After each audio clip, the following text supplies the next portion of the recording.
So after hitting Master Rank 3 on July 26th, not really playing on the 27th, the Friday evening after work and doing some errands, we came home around 10 p.m. Eastern time, played for a couple matches, like 3 hours worth actually, so it's not like 1 a.m. when I'm recording this, but we finally did hit Master Rank 2.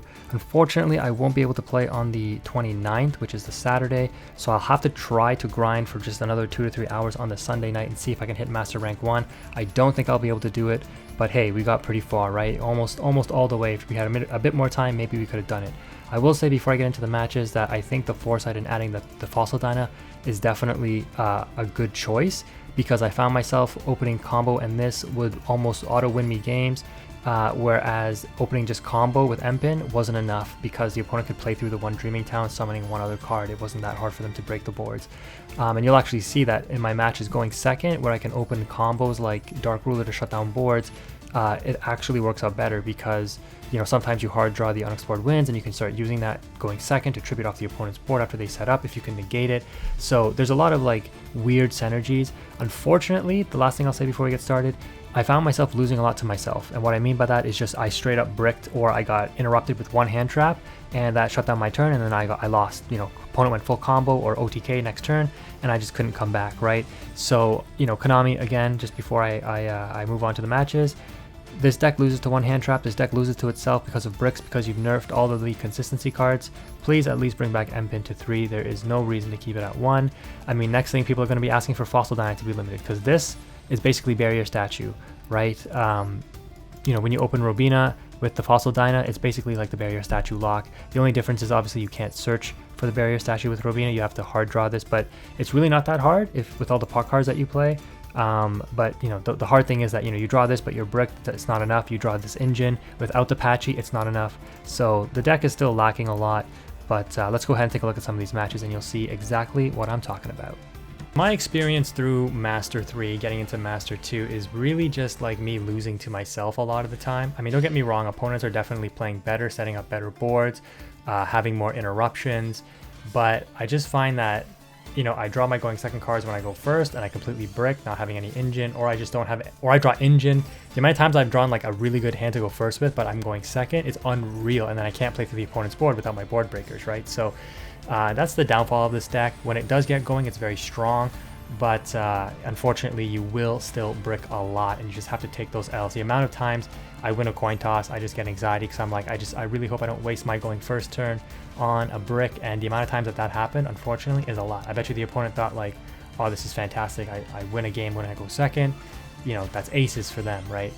We definitely won more than we lost though, to be fair. It only took us, I think I mentioned it in the opening clip, but like 2-ish hours, over 20 matches though, in order to get into rank 2 of Master Rank. The opponent here, you know, standard Spright board, they didn't start off the strongest, so they can't go through all of their engine pieces. Obviously, they didn't go through the swap prog engine and set up like IP and stuff, but they are able to go through all of the Spright cards except for red, because they were able to extend off Gigantic, but the opening of Pixies and Carrot is not very strong. However, it still gets you to Sprint, Gigantic, Elf, Melfi, and this is pretty strong. Spell and Trap negate, Monster negate when this gets bounced, and then this is a Herald of the Arclight when it gets bounced. And the opponent did the right thing. They put Carrot under Elf, and this is, in my opinion, the way you should set it up, because now I can't Book of Moon this, but that's why I play 3 Dark Ruler. The opponent sets a Smashers, which they search off Jet most likely, and then we have to worry about hand traps in their hand. So this is what we're playing around. You already see me analyze a Spright board many times if you watch my videos. So of course, main phase 1, we have to start with the Extravagance, Ash check, or do they want to negate with Carrot? Most people will not waste this on the Carrot negate here, and that's good, because now that we've used the Extravagance at the start of main phase 1, otherwise we can't use it, we have to use the Dark Ruler here to negate the whole board. This is super strong because it shuts off Elf, Carrot, the Caddy from being bounced, and adversely the Melfi of the Forest from getting the negate off of the Caddy bounce. So now we're going to Duality, get another Dark Ruler, an Extravagance, and another Patchy. Wow, all 3 Patchy. That's not great. Given that the opponent didn't have Ash on the Extravagance or the Duality, I'm pretty sure that they're not on Ash, because if you're not going to negate Extravagance with a Carrot, you'll definitely negate it with Ash, and you'll definitely negate the Duality. You're not going to let me dig 5 cards deep into the deck to pull something out, right? So I'm pretty confident that they're not on Ash. I'm pretty confident that this is Smashers, and because of that knowledge, I'm going to make the play here to I grabbed Dark Ruler there. That's interesting, but I guess, yeah, what else am I going to grab? A third Patchy? No. I'm going to make the risky play here to actually just straight up advent for a Robina. Again, using that knowledge of the field to my advantage. So Robina, search Eaglin, get back the Toucan. Eaglin is going to grab the Empin here, and then I go into Empin to search trap card, of course. Now, you may think, Quantum, that's great, you can play. No. Let me explain something to you guys. Dark Ruler No More is not a board breaker. This card helps you facilitate board breaks. All this card allows me to do in this deck, in Floowandereeze, is it allows me to play. I'm not going to be able to get everything here off the field, clearly, right? But at least what I can do is set up, this is a control deck, right? It's not a combo deck. I'm not going to combo into like 10 monsters and beat over everything. I'm going to be able to set up the Fossil Dyna and the Empin. The Empin is going to be able to out one resource, and the Patchy will stop the opponent from extending with anything during their turn, or force this out in the Spright Smashers, and that's okay because we have another one here. But we avoid them smashing the the Dreaming Town here, right? So they're going to go ahead and banish Elf, which is very odd. That is definitely the wrong play, but yeah, I don't know. I think you would Smashers away the Melfi of the Forest there. I'm pretty sure you can do that, right? Banish one, level, rank, link 2 monster you control. Yeah, I would have definitely banished the Melfi there, but that's fine. Oh, you know what? No, I'm wrong. The opponent is correct because it's still negated by Empin. That's right, Elf is still negated by Empin. Okay, yes, Empin coming in clutch against Spright because they use links. Oh my goodness. Oh, thank goodness. Okay, so normal summon Penny. Okay, and this is their out to the Empin. Emergency teleport for the Gamma, and then link everything off into Underworld Goddess. So that's totally fine. I mean, the opponent knows I have the Dreaming Town, so we're going to normal summon the Eaglin now off of that Dreaming Town, and we're just going to be able to get all 4 birds in rotation. We already have the Ryza, so we search for the Apex, and with this combo we're going to be able to banish and recur the Empin, and you will already know the power setup that's coming because Empin is going to drop, and then we're going to double tribute the Stree and the Toucan for the Ryza Mega Monarch. We're going to stack the Penny and the Underworld Goddess back into the extra deck, and the opponent kind of realizes they're on the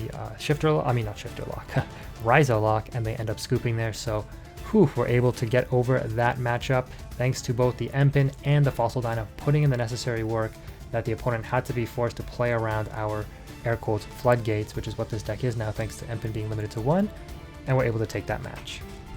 In this matchup, we are going up against the force that is Konami themselves. Interesting. With the nice avatar for the World Championship qualifiers, bronze, we start going first, so rare match where we win going first maybe. The duality reveals the Patchy, which is what we're going to have to grab here, and our hand is bricked, so we just summon Patchy and end turn, hoping that, even if the opponent sets up a strong board, we can Dark Ruler evenly and then Pot of Prosperity, but the opponent passes on nothing. We draw another duality here, so I'm going to Prosp for 6, and the opponent ashes, so I'm like, okay, yeah, undoubtedly you're going to be on hand traps there, because, I mean, if you're not playing anything, probably has Bestials and, things in hand that they can't use, obviously, for special summons, maybe Thunder Dragon monsters and stuff, but I guess you'd be discarding them if you had those, right? So yeah, probably on Bestials. The duality still reveals nothing. We're going to go ahead and normal summon Eaglin, try to bait out an Imperm, but I guess it doesn't make sense because if they had Imperm, they would definitely Imperm the Patchy in order to play during their turn here. So we're going to be able to grab Robina off of this here, normal summon Robina, and grab back the Eaglin. So this is full combo. The opponent does have Imperm. I can't believe it. I was like, that logic is what I applied. So I was like, okay, yeah, that's kind of fair. Yep, sure. I guess you really are hard bricked against this Patchy. Not even a normal summon is available for you. So we're going to just beat them down with Robina and Patchy and pass turn.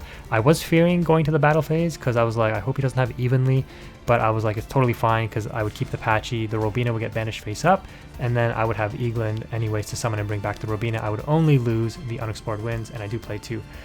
This is a misplay. Trying to draw by putting back the Empin is a misplay for sure. I should have definitely kept the Empin here. But I guess hindsight is 20/20, right? Unfortunately, we draw into our second evenly, and they have the second Ash, and I'm like, okay, that's fair. I mean, you got no playable engine right now, so I guess you're just literally bricked on hand traps. Because remember, they use the Imperm, or they were saving the Imperm for the Robina, which means they're not going to use it on the Fossil Dyna, right? So that they can play. We draw into our third evenly matched, and I'm like, bro, are you serious? But all right, it is what it is. So we're just going small bird beatdown. Patchy is leading the way. This little dinosaur is somehow a rock monster, but is still leading the cause here. The opponent gets the Mudora, and we are going to Book of Moon that. Unfortunately, we can't deal with that Mudora though. So our hand here, you know, we did, look at this, off of the extravagance and the prosperity, we end up keeping the Zeus line. So I'm like, shoot, is it worth going for a Zeus line here? But then I get the Patchy off board, and that's really risky because next turn, if I don't draw something, I lose to this Mudora. I do draw the Advent, and I'm like, holy moly, that is so super clutch. So we banish the Robina, and I do this to play around potentially a third Ash. Hopefully no Imperm here, but this is going to allow me to chain block the Eaglin Search, so that means I will definitely get the Empin to my hand, as long as that is not an Imperm again.